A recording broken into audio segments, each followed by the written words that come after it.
अस्सलाम वालेकुम। Digital processing signal का लैब मैनुअल नंबर 1 आज हम करेंगे, जिसमें सबसे पहले हम लोग स्टार्ट करेंगे बेसिक प्लॉटिंग ऑफ सिग्नल से। तो लैब के जो ऑब्जेक्टिव्स हैं वो ये है कि how to plot this signal, writing script in MATLAB, creating and calling function से आज हम सारा करेंगे। और इस मैनुअल में तकरीबन 13 से 14 13 जो है ना इसके टास्क हैं। तो आज हम वन बाय वन इसको लैब परफॉर्म करेंगे on the MATLAB. So let's see, सबसे पहले हम टास्क 1 करते हैं, प्लॉटिंग साइनोसाइड्स इन द मैटलैब। तो हम इसको जो है ना कोड को रन करके देखते हैं मैटलैब में कि हमारे पास क्या रिजल्ट्स आते हैं। So so here is the task 1 code हमारे पास, जिसमें हमने साइनोसाइडल जो है ना वेव क्रिएट करनी है। इसमें सबसे पहले हम लोग टाइम रेंज इसमें देते हैं 0 से 1 सेकंड का। फिर उसमें हम इस सेकंड लाइन में हम लोगों ने फ्रीक्वेंसी दी है 1 गीगाहर्ट्ज़ की। और उसके बाद हमने जो है ना सिग्नल में हमने साइन फंक्शन को डिक्लेयर करवाया, और देन हमने जो फार्मूला यूज़ किया ताकि हम इसको रेडियन में कन्वर्ट कर सकें। एंड देन हमने जो है ना इसको टाइम और सिग्नल को प्लॉट करवाया जो कि वाई एक्सिस पे है। और जब हम इसको रन करेंगे तो ये हमारे पास जो है आ जाएगा, साइनोसाइडल वेव आ गई है हमारे पास बिल्कुल। तो ये बहुत ही सिंपल सा टास्क था लैब जो है ना टास्क 1। तो लेट्स सी अब टास्क 2 हमारे पास क्या था। इसमें टास्क 2 था हमारे पास के adding title labels and axis bound to signal graph. इसी में हमने टाइटल्स वगैरह ऐड करने हैं। सो लेट्स सी अब वो कैसे करेंगे। हम अभी जो है ना टास्क 2 पे जाते हैं और देखते हैं कि क्या सीन होगा। तो सेम वही कोड है, टाइम भी हमने वही दिया है और फ्रिक्वेंसी भी वही है, सिग्नल का फार्मूला भी वो है, plot signal. But at the end हमने ये जो है ये टाइटल्स ऐड कर दिए हैं इसके। और ये टाइटल में प्लॉट ये जो है ना रिजल्ट के ऊपर, ग्राफ के ऊपर ये हमें शो होगा। और फिर वाई एक्सिस पे हमने जो है ना एम्पलीट्यूड को करवाया है शो सॉरी। और टाइम इन सेकंड्स हमने एक्स एक्सिस पे करवाया, और हम लोगों ने इधर एक्सिस असाइन कर दिए। तो जब हम इसको रन करेंगे तो हमारे पास ये देखें, हमें ये रिजल्ट में सारा कुछ शो हो रहा है कि हमें लेबल और एक्सिस भी शो हो रहे हैं सारे। तो दैट वाज सिंपल। और टास्क 2 भी इधर हमारा कंप्लीट हो गया। Now move on task 3। तो जो हमारे पास टास्क 3 है, multiple signal in same figure हमने प्लॉट करवाने हैं। तो लेट्स सी कि हम ये कैसे करवाएंगे, इसको ज़रा देखते हैं मैटलैब पे जाके। अच्छा, तो टास्क 3 ये था कि हमने जो है ना 2 सिग्नल्स सेम फिगर में प्लॉट करवाने थे, लाइक 2 फिगर्स करवानी थी। तो इसमें हम यही करेंगे कि हम टाइम गिवन करेंगे 0 से लेके 10 सेकंड तक का। फ्रीक्वेंसी f1 हम करेंगे, क्योंकि हमने 2 साइंस वेव्स बनानी है तो हम 2 फ्रीक्वेंसी से साइन करेंगे। और इसी तरह जो है 2 साइन फंक्शंस और फिर हम इस तरह 2 सिग्नल्स को प्लॉट कर देंगे। और देन हम जो है ना लेबल्स, टाइटल्स वगैरह देंगे। और जब हम इसको रन करेंगे तो at the end you can see कि ये हमारे पास जो रिज़ल्ट में आया, वो ये चीज़ आ रही है रिज़ल्ट में हमारे पास, ये चीज़ थी। उसके बाद हमारे पास जो टास्क 4 है, हमने plotting multiple signals in one figure without connecting dots. मतलब हमने डॉट्स बनाने हैं और उन डॉट्स को आपस में कनेक्ट नहीं करना। तो इस तरह हमारे पास जो रिजल्ट शो होगा वो स्क्रीन पे मैक्सिमम डॉट्स शो होंगे, और हमारे पास वेव की फॉर्म में नहीं शो होगा, डॉट्स की फॉर्म में रिजल्ट शो होगा। तो लेट्स सी इस कोड को अगर हम मैटलैब में रन करें और इसकी अंडरस्टैंडिंग क्या है और हमारे पास रिजल्ट क्या आएगा, उसको भी हम देखते हैं। अच्छा, तो ये हमारे पास कोड है जिसमें हमने t0 से 10 सेकंड दिया है, 2 फ्रिक्वेंसीज दी हैं f1 और f2, और 10 हर्ट्स और 520 हर्ट्स की। और फिर हमने सिग्नल जो है ना अपलोड करवाए हैं। उसके बाद हमने जो है इसको एक साउंड सिग्नल गिवन किया है, और देन हमने इसको डॉट्स की फॉर्म में करना है, जैसे कि हमें सिग्नल ये गिवन है। तो जब हम इसको रन करेंगे तो हमारे पास केवल एक बीप बजेगी और जो वेव्स है डॉट की फॉर्म में आएगी। तो इसको हम थोड़ा सा जूम आउट करके देखते हैं, ये इस टाइप की कुछ हमारे पास रिजल्ट आएगा। तो ये हमारे पास टास्क 4 भी इधर कंप्लीट हो गया। और अभी हम टास्क 5 की तरफ जाते हैं। तो यहाँ हमें टास्क 5 जो गिवन है वो है program called script. Script is a file with an extension. तो हमें सैम्पल स्क्रिप्ट भी गिवन है और हमें यहाँ से ये क्रिएट करना है। तो लेट्स सी अगर हम इसको एक अच्छे तरीके से कोड की फॉर्म में और प्रॉपर तरीके से मैटलैब पे रन करेंगे तो हमारे पास क्या आंसर आता है और क्या इसका जो है ना अंडरस्टैंडिंग है, उसको भी समझते हैं हम। तो ये हमारे पास कोड है टास्क 5 का। इसको मैंने प्रॉपर तरीके से करके लिख दिया इधर ताकि अंडरस्टैंड कर सकें। इससे हम जो है ना यूनिफॉर्म डिस्ट्रीब्यूशन और calculate mean value of find करेंगे एक रैंडम वेव की। तो सबसे पहले हमने जो है ना number of data points assign किए जो कि 50 हैं, और रैंडम डाटा आर n1, और फिर हमने रैंडम डाटा को प्लॉट किया, प्लॉट आर।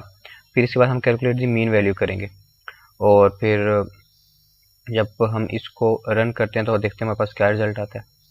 ये रहा हमारे पास वेव है, देखें एक रैंडम वेव है, और बट हमें इसकी मीन वैल्यू गिवन है जो कि 0.5 गिवन है। तो ये छोटा सा कोड था मीन वैल्यू को अंडरस्टैंड करने के लिए और कैसे इसकी मीन वैल्यू फाइंड कर सकते हैं। तो टास्क 5 भी हमारे पास इधर कंप्लीट हो गया। तो अब जो है ना टास्क 6 की तरफ आते हैं। लेट्स सी कि हमारे पास टास्क 6 क्या है। तो इसमें हम लोगों ने, हाँ जी, टास्क 6 के बाद जो है ना बेसिकली हमारे फंक्शन स्टार्ट हो गए। फंक्शन एक ऐसी चीज़ है जिसमें हम लोग फंक्शन सेव कर लेते हैं और हमें बार बार वैल्यूज़ चेंज करने की या कोड चेंज करने की ज़रूरत नहीं पड़ती। जस्ट हम जो है ना फंक्शन को सेव कर लेते हैं और उसके बाद जस्ट वैल्यूज़ चेंज करके हम उस कोड को अगेन रन कर सकते हैं और बार बार यूज़ कर सकते हैं सेम फंक्शन को। तो अभी हम देखते हैं हमारे पास जो है ना फंक्शन कैसे वर्क करते हैं, इसको ज़रा देखते हैं अभी मैटलैब में रन करके। सो अभी हम फंक्शन समझने के बाद अभी हमें टास्क 7 में एक माई मीन का फंक्शन है जिसमें हमें वैल्यू असाइन होगी और उसकी हमने मिनिमम वैल्यू फाइंड करनी होगी। तो लेट्स सी इसका फंक्शन कैसे बनाते हैं और एक एग्जांपल रन करके देखेंगे कि इसका आंसर कैसे आता है। इसी तरह हम माई मैक्स का, माई एवरेज, माई सॉर्ट, इन सब का जो है ना फंक्शन देखेंगे। लेट्स सी मैटलैब पे जाके देखते हैं इसको कैसे परफॉर्म करना है और एग्जाम्पल देखते हैं कि हम लोग और इसको अंडरस्टैंड करने की कोशिश करते हैं। तो सबसे पहले हम लोग जो है ना माई मीन वाला फंक्शन करते हैं जिसमें हमने मिनिमम वैल्यू फाइंड करनी होती है। सबसे पहले हमने वेक्टर अपने फंक्शन को ये नाम दिया है माई मीन, और तो हम सबसे पहले क्या करेंगे कि इनपुट कराएंगे इनपुट वेक्टर के नाम से इनपुट कोई वैल्यू कराएंगे। हमने ये जो है ना एक सिंटैक्स यूज़ कर लिया या फिर सिंबल यूज़ कर लिया इनपुट वेक्टर के नाम से। इसी जगह हम कोई भी वैल्यू असाइन करवा सकते हैं फंक्शन सेव करने के बाद। तो ये बिल्कुल छोटा सा फंक्शन है, और एक ज़रूरी बात इसके लास्ट में एंड लाजमी लगाना, अगर ये मिस हो गया तो ये काम नहीं करेगा बिल्कुल भी। तो इसको हमने सेव किया।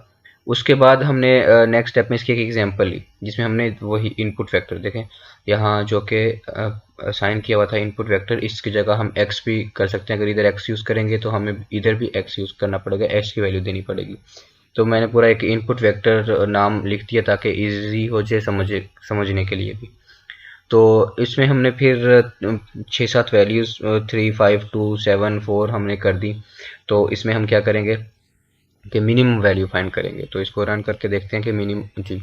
तो ये देखें जैसे ये 2 पूरी लाइन में हमारे पास 2 सबसे छोटा था, तो हमारे पास मिनिमम वैल्यू 2 जो है ना वो आ गई। तो उसके बाद हमारे पास है जिसमें हमने मैक्सिमम वैल्यू फाइंड करनी है। सेम वही चीज़ है, मिनिमम की जगह मैक्सिमम को कर लेंगे।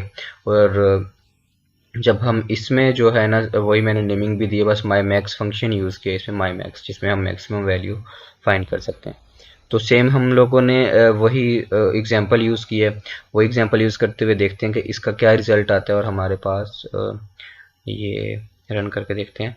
तो इस पूरे अरे में हमारे पास 7 थी मैक्सिमम वैल्यू। तो ये रिज़ल्ट में आप देख सकते हैं कि हमारे पास 7 ही आ रहा है। फिर उसके बाद है एवरेज। अब एवरेज का फंक्शन हमने यूज़ किया है जिसमें एवरेज वैल्यू फाइंड होगी, मतलब कि सम और डिवाइडेड बाय टोटल नंबर्स। तो सेम हमने वही फंक्शन यूज़ किया एवरेज का, और देन एग्जांपल में हमने वही दोबारा एग्जांपल यूज़ किया। अब लेट्स सी के एवरेज का करेक्ट आता है कि नहीं। तो जी तो ये है, इन सबको ऐड करके डिवाइडेड बाय 5 करेंगे तो हमारे पास ये आएगा, ये आंसर आएगा हमारे पास 4.2000। तो उसके बाद हम देखते हैं, उसके बाद हम देखते हैं एवरेज के बाद कि हमारे पास जो है ना माई सॉर्ट का वो है फंक्शन। जो माई सॉर्ट के फंक्शन में ये सीन है कि जो भी हमारे पास गिवन है वो सॉर्ट हो जाएगी। मतलब एक एरे है हमने गिवन है, उसको असेंडिंग ऑर्डर में हम लोग छोटे से बड़े की तरफ सॉर्ट कर देंगे। तो ये सिंपल सा फंक्शन है माई सॉर्ट। फिर हमने इनपुट वेक्टर को आया और देन लेट्स के पास, तो ये सॉर्ट की एग्जांपल है। इस एरे को हम सॉर्ट करेंगे तो लेट्स सी क्या आंसर आता है हमारे पास। तो ये चीज़ देख सकते हैं कि यहाँ हमने रैंडम विदाउट एनी, मतलब किसी भी तरतीब के बगैर हमने इसको इधर लिखा हुआ है, बट रिजल्ट में हमें ये एक प्रॉपर सॉर्टिंग के साथ शो हो रही है। ये हमारे पास रिवर्स का फंक्शन है, जिसमें हमारे पास जो हमारी एरे है वो रिवर्स, जिस तरह हमने लिखी होगी रिवर्स ऑर्डर में हमें आउटपुट देगी। तो इसकी हम जो है ना एग्जांपल देख लेते हैं। ये सेम एग्जांपल यूज़ की, और जब हमने इसको रन किया तो ये देखें 35274 की बजाय हमारे पास 47353 की फॉर्म में लिखा गया। सो टास्क नंबर 12 हमारे पास है कि हमने जो है यहाँ हम देखते हैं टास्क 12 है कि you can draw multiple plots in one figure using सब प्लॉट फंक्शन। ये यहाँ हमने सब प्लॉट फंक्शन यूज़ किया, जिसमें हम मल्टीपल स्लॉट्स कर सकते हैं सेम फिगर में। जस्ट लाइक दिस एग्जांपल भी हमारे पास गिवन है। तो पहले हम इस एग्जांपल को देखते हैं कि ये कैसे वर्क करेगी मैटलैब में। तो ये हमने जो है ना सब प्लॉट फंक्शन का लिख लिया है इधर। तो लेट्स सी के रन करने पे हमें क्या रिजल्ट आते हैं। तो जी ये तो हमने एग्जांपल यूज़ किया है जो हमें गिवन है हमारे मैनुअल में। तो अभी इसी से रिलेटेड हमारे पास जो टास्क गिवन है मैनुअल में वो ये है कि make a function that display 4 plotting Windows. मतलब कि यहाँ 2 की बजाय 4 विंडोज होनी चाहिए। तो देखते हैं कि 4 प्लॉटिंग विंडोज ये कैसे मतलब आती है हमारे पास। जी इसका हमारे पास क्या रिजल्ट है, इसको करके देखते हैं मैटलैब में परफॉर्म। तो जब हमने इसको मैटलैब में परफॉर्म किया तो हमारे पास विन4 का ये हमारे पास जो है ना हमने फंक्शन इसमें दिया हुआ है। हमने विन4 की जो है ना 4 एक्सिस 4 फिगर्स, मतलब इसकी जगह हम कोई भी नेम दे सकते हैं x1 x2 x3 की बजाय, लेकिन हमने सिंपल नेम यूज़ किए हैं कि हमने जो है ना चारों को अलग अलग फिगर्स अपलोड किए हैं सब प्लॉट ही यूज़ करके। तो फिर हमने फंक्शन को सेव किया और देन इसकी एक एग्जांपल ली। तो इसको रन करके देखते हैं जी। तो देखें हमारे पास 4 की 4 प्रॉपर फिगर शो हो रही हैं। तो जस्ट दिस वाज, तो ये यहाँ हमारा जो है ना कंप्लीट हो गया हमारा टास्क, हमारा लैब 1 कंप्लीट हो गया आज की। तो this was all about that lab. Thank you so much.